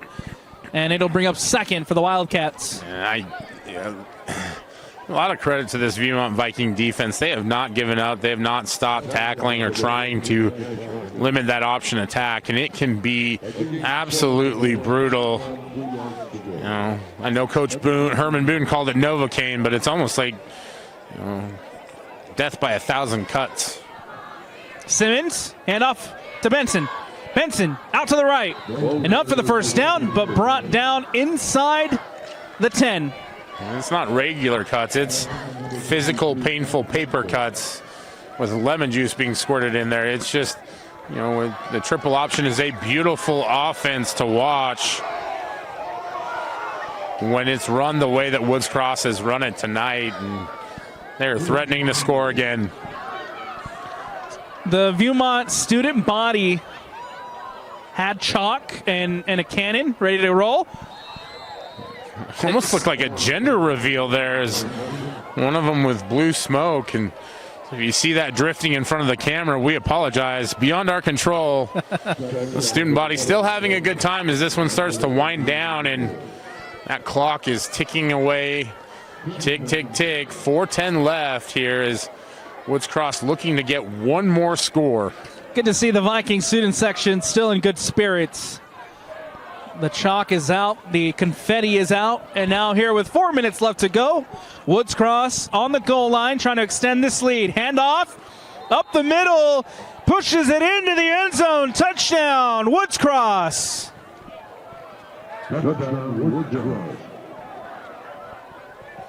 And late flags after that one. I hate to see what this is, but again, that option attack from Woods Cross has just been absolutely dominant tonight. They score their 6th touchdown of the night. Waiting now here for the call. It will be sportsmanlike that will go against the Viewmont Vikings.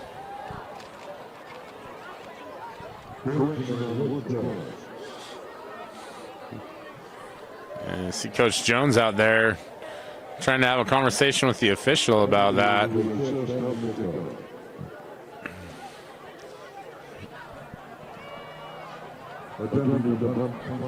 Glad to see Coach got bundled up tonight. It is that familiar fall chill in the air tonight for sure.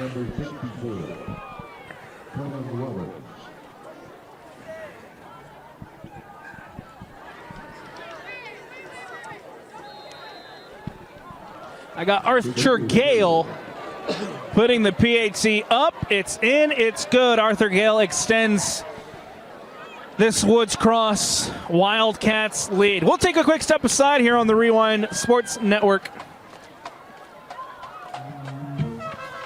With a tab spend checking account, you earn big rewards. It's hard to not make a scene. Cash or card? Oh, my card's right here. That's a big card. You should see how much it's earned me. Sorry, Grandma. Tab Spend isn't just another checking account. It's packed with benefits. How do I get one? Just scan this QR code or go to tabbank.com. It's all online and super easy to get started. The touchdown for the Wildcats with 3:20 left to go, 43-0. As again, Woods Cross with this win, they guarantee at minimum a share of that region title. Another big return, trying to make it a big return, so close. It's just one tackle away from breaking it away. I don't know why I'm so invested in this all of a sudden. Just feels like every single time they get the ball, one of those returners gets so close to breaking one. Let's see, that time I believe it was Cole Ingram coming close to it, and as we talk about the Woods Cross program, what they've been able to accomplish this year, as you mentioned, they'll have to wait for results on Thursday and Friday night, but for the historical plight of this program, Coach Benson and his staff has done a great job. Clegg up the left sideline. Clegg finally breaks one away, and Clegg pulls one back for the Vikings. Touchdown, Viewmont.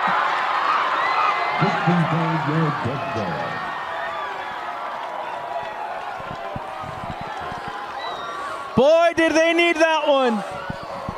The fans on their feet. Clegg, touchdown. We've been waiting all night for one of those breakthrough plays. And here comes Brady Clegg to the rescue as he takes that one nearly untouched to the house. And there's still enough energy for a party here at Viewmont after that score. 2:25 left to go here in the fourth. Clegg pulls one back. And Savage and this offense out there going for two. Savage jumps back. Looking at the end zone. It is caught. Clegg again converts on the 2-point.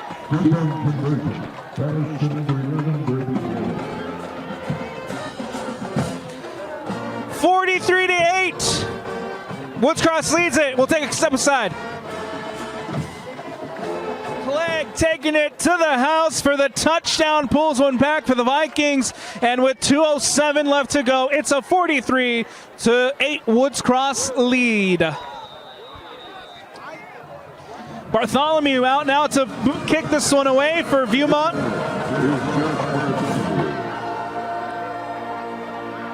Bounces at the 30. It will be returned. Nicely met and brought down. Garrett trying to return it for Woods Cross. Nicely defended and covered there by the Vikings. And it hasn't been the kind of result that Viewmont expected, but I think there's a lot of positive takeaways for this group. Special teams, outside of a few miscues on the punt side, has been pretty outstanding. That defense has stayed in the fight, but I think as we talk about this when the clock winds under 2 minutes, it's that Woods Cross Wildcat offense that has been incredible tonight. Tapatoatai, explosive, fast. He finds the holes,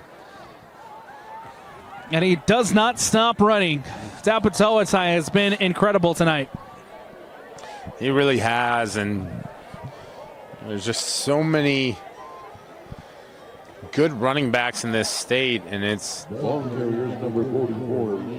you talk about Devon Eka, Siaki Fekitoa, and I really do think that Viliami Tapatawatai belongs in that conversation. There's a lot of really great running backs here in 6A, or excuse me, in Region 6. Yeah. And Tapatoatai is definitely one of them. Under a minute now. Simmons, hand it off. Enough for a 2-yard gain there. Number 36, Benny Brown. As Brown running the ball now here for the Wildcats. And the time continues to tick, tick, tick away. 26 on the play clock, 30 on the game clock. We'll still need to run one more here before this one can be final.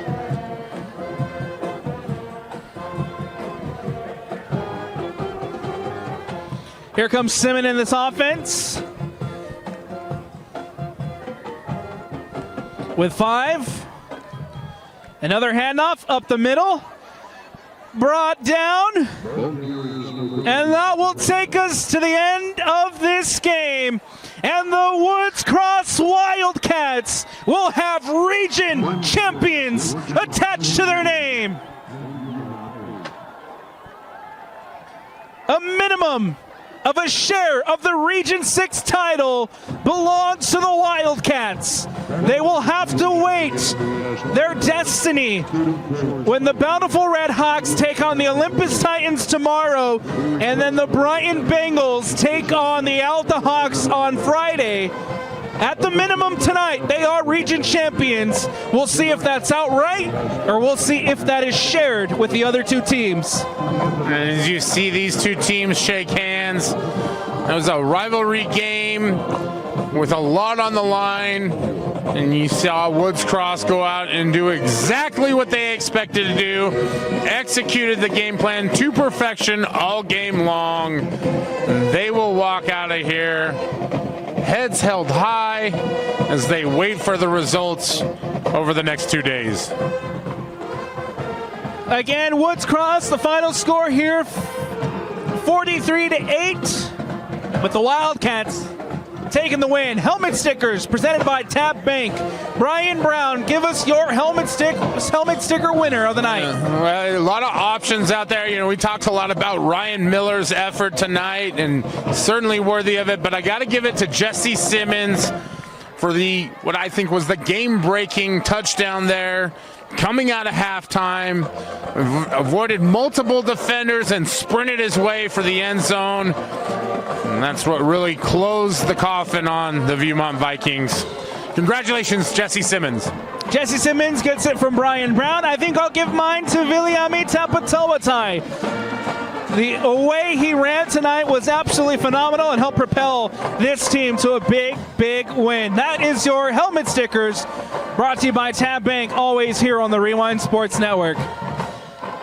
Week 10, the final week of the regular season. I want to take this time to remind you that Saturday, 10 a.m. on KSLSports.com, we will have the football bracket reveal. David James, Dane Stewart, Jeff Hansen coming at you 10 a.m. on KSLSports.com. They will reveal team by team, bracket by bracket, every matchup that's happening next week for the playoffs as we move into the postseason here in high school football.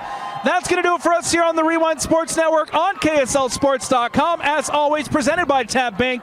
I'm Alex Napolis. That's Brian Brown. A big shout out to Austin on the camera. And from the entire Rewind Sports family, we thank you for watching. Everyone have a good night. We'll see you on Saturday for the bracket reveal here on KSLSports.com.